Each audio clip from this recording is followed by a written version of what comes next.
দেখো, আজকে তোমাদের যে অধ্যায়টা পড়ানো হবে সেটা হচ্ছে পদার্থের গঠন ও ধর্ম।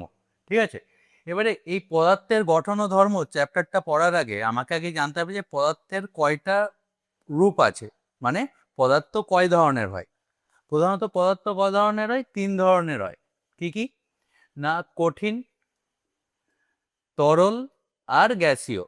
ঠিক আছে, এবারে এই কঠিন পদার্থ যেটা হয় সেই কঠিন পদার্থটা কি একটা জায়গায় রেখে দিলে সেই কঠিন পদার্থটা কি এক জায়গা থেকে অন্য জায়গায় সরে যায়? সরে যায় না। কিন্তু একটা তরল পদার্থ বা একটা গ্যাসীয় পদার্থকে কোনো একটা জায়গায় যদি আমি রেখে দিই তাহলে সেইটা কি হবে? এক জায়গা থেকে অন্য জায়গায় স্থানান্তরিত হবে। ঠিক আছে, সেই জন্য এই তরল আর গ্যাসীয় এই দুটো পদার্থকে কি বলা হচ্ছে? যে প্রবাহী বলা হচ্ছে। মানে প্রবাহী কি? যে যারা এক জায়গা থেকে অন্য জায়গায় স্থানান্তরিত হতে পারে। ঠিক আছে, যেটা তরল আর গ্যাস পারে কিন্তু কঠিন পারে না। তো আমাদেরকে এই তরল আর গ্যাসের নিয়েই আজকের পড়ানো তোমাদের। ঠিক আছে, এবারে এই যে প্রবাহী, এই প্রবাহীর আগে ঘাত কি সেটা সম্বন্ধে আমাকে জানতে হবে। ঠিক আছে, ঘাত মানে কি?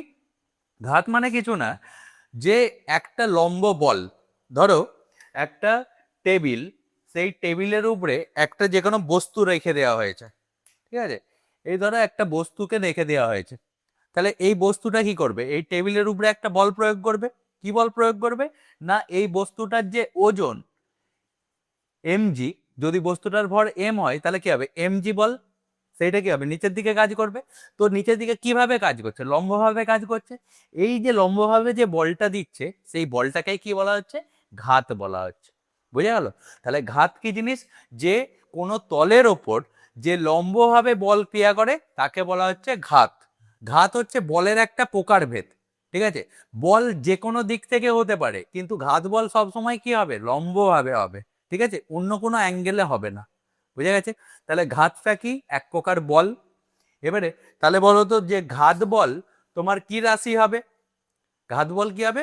ভেক্টর রাশি। কারণ কি? ঘাত বলের কি আছে? একটা মান আছে আর কি আছে? অভিমুখও আছে। তাহলে ঘাত বল কি রাশি হচ্ছে? আমার ভেক্টর রাশি। ঠিক আছে, ভেক্টর রাশি। এবারে তাহলে ভেক্টর রাশি আমি জেনে গেলাম। এবারে ঘাত বলের তাহলে মাত্রা কি হবে? ঘাত বলের মাত্রা যা হবে সেটা বলের মাত্রাও তাই হবে। আমরা বলের মাত্রা আগের অধ্যায়ে পড়েছি। কি বলের মাত্রা ছিল?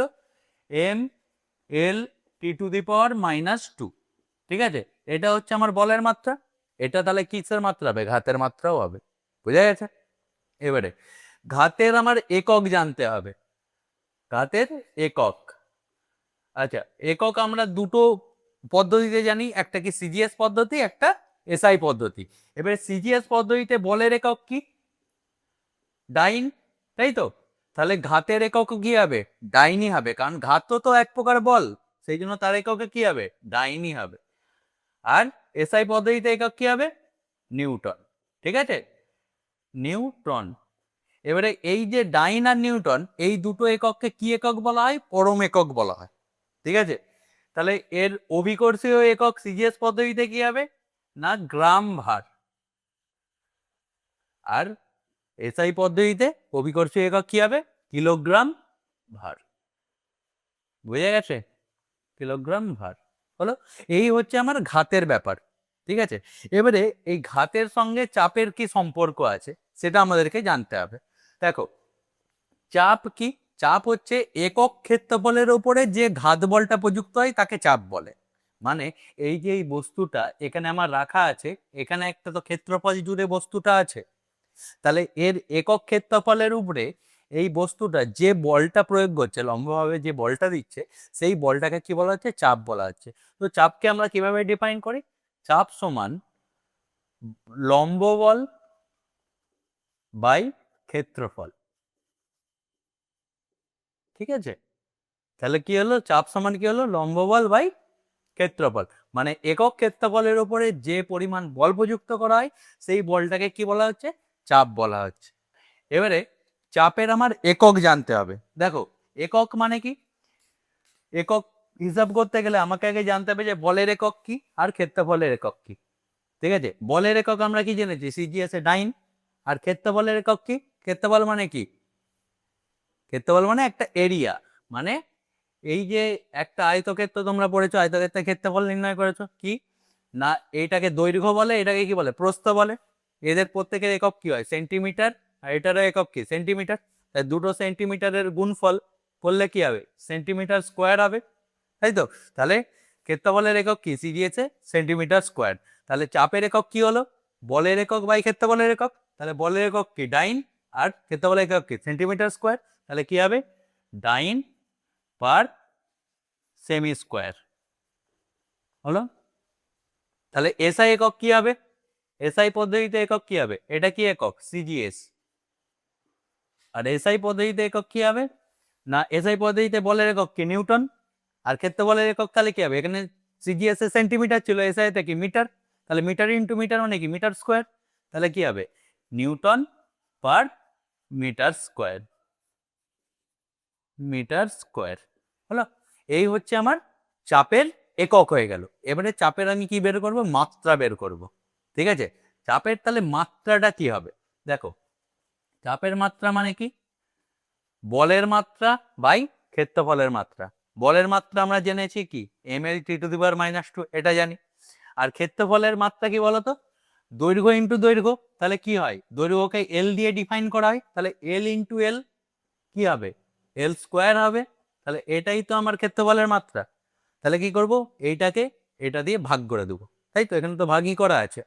ঠিক আছে, তাহলে বলের মাত্রা কি, mL/2 বাই এল স্কোয়ার। তাহলে কি হলো, সমান কি হবে, এখানে সূচকের নিয়ম কাজে লাগবে, তাই তো। ভাগের নিয়ম কি আছে, এখানে নিচে কি আছে, স্কোয়ার আছে, আর এখানে এল এর পাওয়ার কি আছে, 1 আছে।